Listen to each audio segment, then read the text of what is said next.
একবার ভাবুন তো, আপনি এসএসসি অথবা এইচএসসি পরীক্ষা দিচ্ছেন। অসম্ভব চাপ আর শঙ্কা নিয়ে যখন কেন্দ্রে গিয়ে প্রশ্নপত্র হাতে পেলেন, তখন দেখলেন প্রিয় ব্যান্ড দলের নাম জ্বলজ্বল করছে চোখের সামনে। কেমন অনুভূতি হবে? এমনই চমকে গেছেন, উচ্ছ্বসিত হয়েছেন এবছর যারা উচ্চ মাধ্যমিক বোর্ড পরীক্ষায় পরীক্ষা দিচ্ছেন। তাদের প্রিয় শিল্পীরাও সামিল হয়েছেন ভক্তদের আনন্দে। স্বাধীনতার পর পপগুরু আজম খানের মাধ্যমে তরুণ প্রজন্ম স্বাদ পায় ব্যান্ড সঙ্গীতের। দীর্ঘ অর্ধ শতাব্দী ধরে নবীন প্রাণে উন্মাদনা ছড়িয়েছে অনেক ব্যান্ড দল। যদিও এ ধারার সঙ্গীতকে শুরুর অনেকটা সময় অপসংস্কৃতি হিসেবে দেখে এসেছে সুশীল সমাজ এবং বর্ষিয়ানরা, সময়ের সঙ্গে এসেছে পরিবর্তন। ব্যান্ড সঙ্গীত জায়গা করে নিয়েছে সংস্কৃতির অন্যতম অনুষঙ্গ হিসেবে। এবার দেশজুড়ে চলা এসএসসি পরীক্ষার সৃজনশীল এবং নৈবত্তিক প্রশ্নপত্রের কোড নামে ব্যবহার করা হয়েছে মাইলস, ওয়ারফেস, দলছুট, রেনেসা, চিরকুট, ফিডব্যাক, মেঘদল, প্রমিথিউস, লালন, অবসিকিওর, আভাস, অ্যাশেজ, পরশপাথর, পেন্টাগনের মতো ব্যান্ড দলের নাম। চমকে যাওয়া খুদে ভক্তরা উচ্ছ্বসিত প্রিয় গানের দলের নামে হওয়া প্রশ্নপত্রে পরীক্ষা দিতে পেরে। এখন জন্ম সনদ দিয়ে খোলো বিকাশ স্টুডেন্ট অ্যাকাউন্ট, নিজের বিকাশ নিজে কর।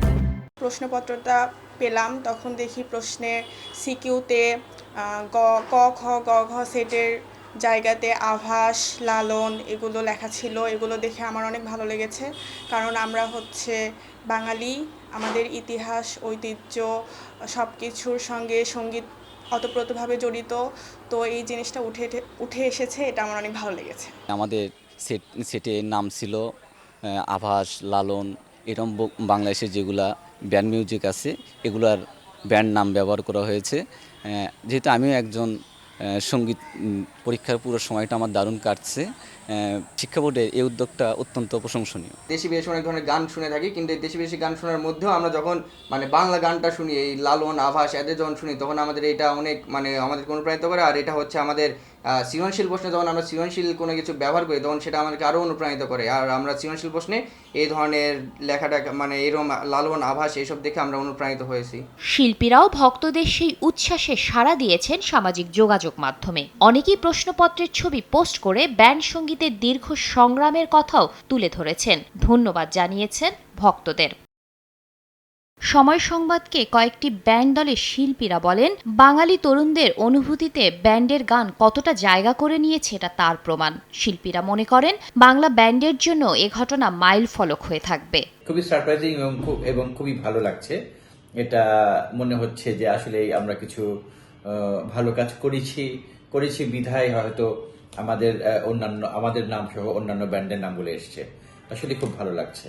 আমি মনে করি আমরা যারা ব্যান্ডের সাথে, ব্যান্ড মিউজিকের সাথে ওতপ্রোতভাবে জড়িত এবং প্রথম থেকে যারা আমরা যুদ্ধ করে এসেছি, এই ব্যান্ড মিউজিককে এই দেশে প্রথমে অপসংস্কৃতি বলা হতো, দেশের সংস্কৃতির জন্য ক্ষতিকর একটা মাধ্যম বলা হতো, অনেক আজে বাজে কথা বলতো। এইসব বাধা বিপত্তি পার করে আমরা ব্যান্ড মিউজিককে স্ট্যাবলিশ করেছি।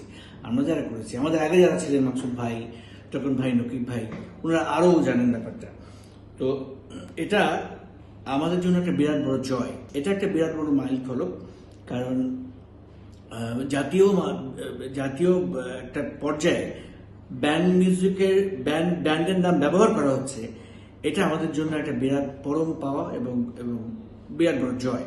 আমাদের নতুন প্রজন্ম আমাদের কালচার, আমাদের অ্যাক্টিভিটিস, আমাদের সংস্কৃতি আরো সামনে এগিয়ে নিয়ে যাবে পৃথিবীর সামনে, এবং নিশ্চয়ই এই উদ্যোগ একটি প্রশংসার দাবিদার। চমকে গেছেন শিক্ষকরাও। স্বাগত জানিয়ে তারা বলেন, সংস্কৃতিকে তুলে ধরা এমন নামের ব্যবহার উদ্বুদ্ধ করছে শিক্ষার্থীদের। সুন্দর একটি কাজ করেছেন।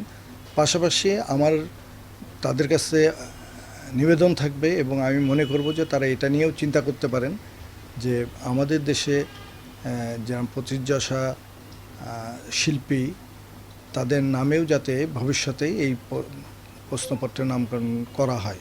প্রশ্নপত্রে এই প্রথম এরকম কিছু বাংলাদেশের যারা পুরাতন ব্যান্ড, প্রমিনেন্ট ব্যান্ডগুলোর নাম এসছে।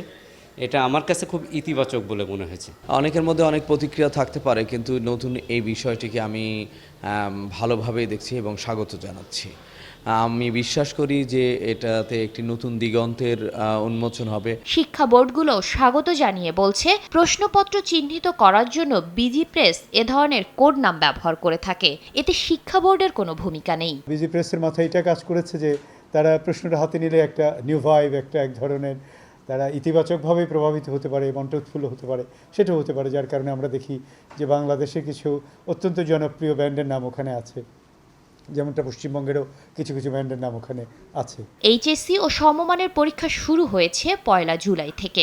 প্রথম দিন বাংলা প্রথম পত্রে লিখিত এবং নৈবত্তিক পরীক্ষার প্রশ্নপত্রে সাজানো বাংলা ব্যান্ডের নাম নিয়ে নেট দুনিয়ায় চলছে এখন তুমুল আলোচনা, যা রীতিমতো ভাইরাল সামাজিক যোগাযোগ মাধ্যমে। শাতিলা শারমিন, সময় সংবাদ, ঢাকা।